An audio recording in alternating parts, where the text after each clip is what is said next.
Stand by for manual transmission in 3, 2, 1. Take me out to the black, tell 'em I ain't coming back. I don't care, I'm still free, man, I really need to pee. Wow, I really do need to pee. Man, I drink way too much coffee while I'm exploring. Karen, take over while I go to waste extraction. Waste extraction is currently offline. God damn it. Why? Bio-waste tanks are currently at capacity. Recycling will be complete in approximately 4 hours. That's not gonna work. Karen, purge the bio-waste tanks. Purging bio-waste tanks anywhere other than a certified recycling center is prohibited by Galactic Treaty. Shit. Waste extraction is currently offline. Yeah, shut up for a minute. Karen, locate the nearest public restroom. The nearest public restroom is located at Sacagawea Spaceport. It is approximately 10,243 light-years from our current location. Would you like me to set a course? Too late. Man, I should have packed a spare suit. But at least I know how to swim. 07 Commanders, Nuggets, and Empty Triangles. Manus Dextra here, and as I'm recording this, it's December 5, 3306 game time, and there's an exploration-related community goal going on until December 9th. So, I thought this would be a good time to share 2 of my favorite exploration builds. As always, check the description for a Coriolis link to the builds, and while you're there, don't forget to like, comment, and subscribe. It really helps the channel a bunch. The first build is a basic non-engineered Diamondback Explorer that anyone with a few million credits can put together in no time, but don't let that put you off. The DBX is one of the best exploration ships in a game, engineered or not. The second build is a Krait Phantom. This build is highly engineered and incorporates a Guardian FSD booster, as well as the double engineered FSD awarded during a previous community goal. But don't worry if you don't have those special parts. This ship is still great without the Guardian tech and the double engineered frameshift drive. Check the description for timestamps to each build. So let's pull up Coriolis and look at the DBX first. As promised, this build doesn't require engineering. It will cost less than 12.5 million credits as built, and it has a very respectable 36 light-year jump range. This is more than enough for exploration. As a matter of fact, I used a ship very similar to this when I did my first exploration trip for this career to unlock Professor Palin. On that trip, I ended up netting more than 600 million credits. Starting with core internals, we're keeping the stock lightweight hull, and we're using Class D modules everywhere except the FSD, which is a Class 5A.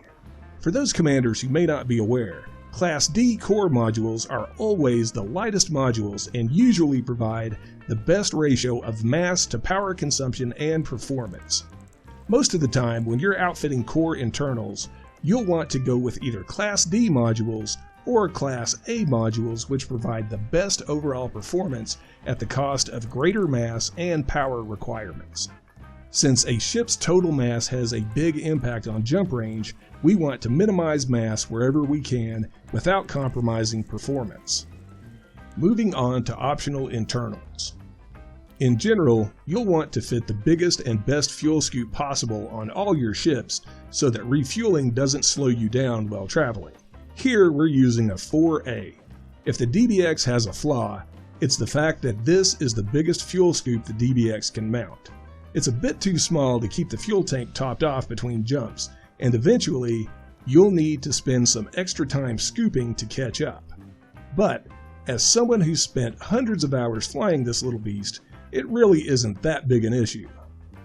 Next, we have a Class 4G SRV hangar. This is, yep, you guessed it, the lightest dual bay hangar we can fit. We're going with 2 bays because SRVs are easy to damage out in the black, and there's no way to replace them, so we're bringing a spare. If you drive better than me, or you don't plan to use the SRV much, you can downgrade this to a Class 2G single hangar bay and save 4 tons of mass and a few credits too. For operating in the bubble, I usually configure the DBX as a silent running hull tank.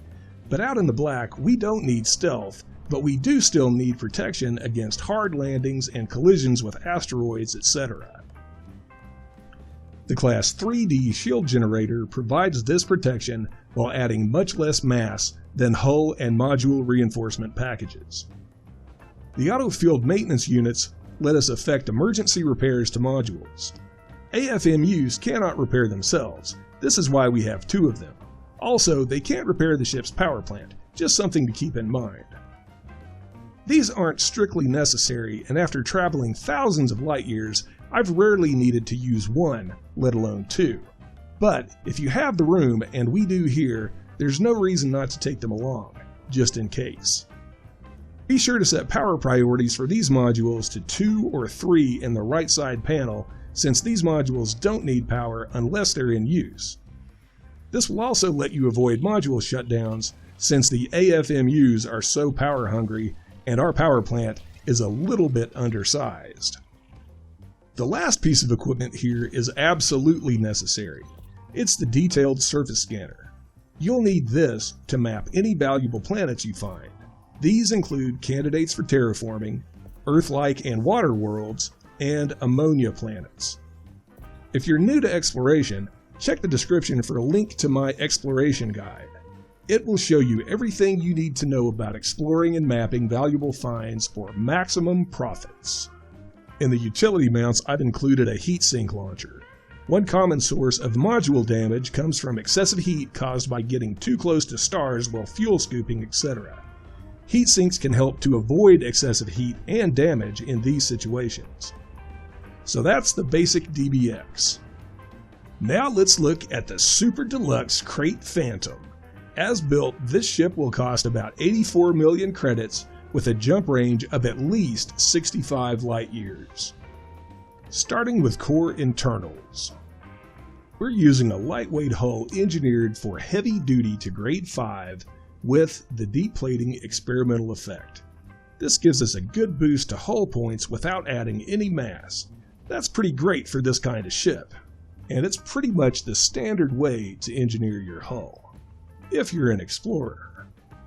Next, we have a Class 4A power plant engineered as overcharged to grade 5 with the stripped down experimental effect. This gives us all the power we need to run the build without excess mass. Remember, lighter ships jump farther, and we're always looking for ways to save mass without hurting performance. For thrusters, I went with a 6D to save mass and engineered it to grade 5 dirty drag drives for better speed and performance. I resisted the urge to go any smaller here. Smaller thrusters have less mass and could give you a better jump range, but it could also cost you a lot of performance needed for landing on high G planets in the black and smuggling back in the bubble. Another activity the Phantom is pretty good at. For the FSD, I'm using the Class 5A double-engineered module awarded to commanders that participated in a recent CG. If you don't have one of those, you can go for increased range to grade 5 with a mass manager effect. Your jump range will only be slightly lower than mine, I promise. For life support, we're using a Class 4D engineered to lightweight grade 4. This saves us about 3 tons of mass compared to the unmodified unit. For the power distributor, we're using a Class 3D engineered for engine focus to grade 5 with the superconduits experimental effect. This configuration saves us a whopping 78 tons of mass as compared to a Class 7A module, and the engine-focused engineering still lets us boost our thrusters at a reasonable rate.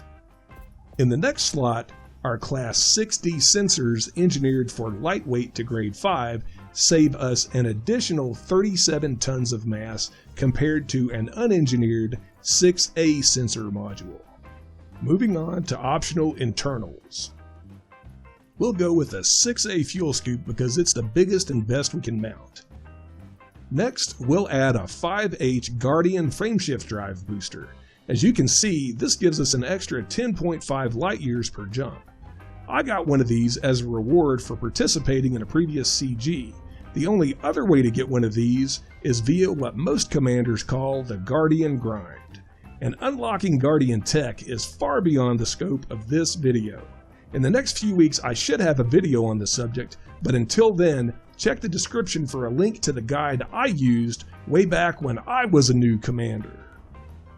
Obviously, you can skip this bit if you want, and still have a fully kick-ass exploration ship. As with the DBX, we're using a Class 4G dual SRV hangar so that we have a spare. Feel free to use a 2G hangar if you don't think you'll need a spare and you want to save some mass and money. We're also using 2 auto field maintenance units since they can be used to repair each other and all the modules on the ship except the power plant. As I mentioned, going over the DBX build, it's pretty unlikely that you'll actually need 2 AFMUs. But it's possible, and since we have room, we might as well bring them along. You'll definitely need a detailed surface scanner on every exploration ship you build because it gives you the ability to map valuable planets. And you'll definitely want to do this for maximum profits while exploring. The module reinforcement package and the passenger cabin are optional. However, let's discuss why you might want to include a passenger cabin. So there are long-range passenger missions. Such missions point to places of interest such as black holes, nebulas, unusual planets, or a combination of these elements thousands of light years away. They usually pay tens of millions of credits, and for me, they provide a goal and help keep me motivated out in the black. Of course, passenger cabins are also very heavy and they will lower your potential jump range, so you can include one of these or not as you see fit. Looking at utility mounts, most of these are optional too. Point defense and chaff are really only useful inside the bubble. Feel free to omit them if you like. A heatsink launcher will help to avoid heat damage to modules in certain situations such as getting knocked out of supercruise while fuel scooping. That's pretty handy out in the black, so I'd say that one's a keeper. So commanders, those are the builds. With either one you should be quite successful exploring. If you need some pointers on how to explore or engineer, check the description for useful links or leave a comment and I'll try to answer your question. Until next time, commanders.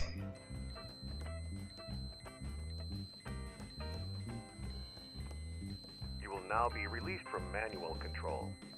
Mr. Dextra thanks you for your cooperation.